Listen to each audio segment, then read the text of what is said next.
काला जादू के बिछावल जाल, मुनिया करेगी साधुओं का पर्दाफाश। जी हाँ दोस्तों, वर्ल्ड टेलीविजन पर पहली बार आ रही है भोजपुरी की बहुत ही धमाकेदार मूवी, जिस मूवी का नाम है मुनिया।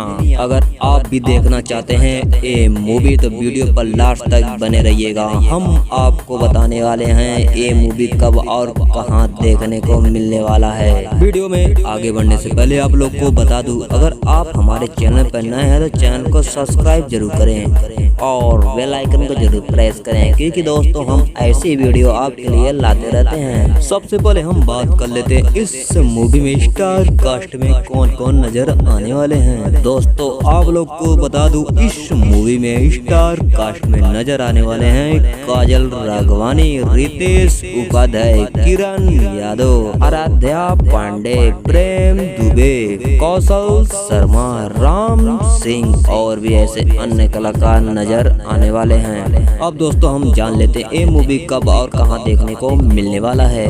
आप लोग को बता दूं 26 अप्रैल शनिवार सुबह 6 बजे और 27 अप्रैल रविवार सुबह 10 बजे आपके टेलीविजन भोजपुरी सिनेमा पर देखने को मिलने वाला है भोजपुरी की सुपर डुपर हिट मूवी मुनिया।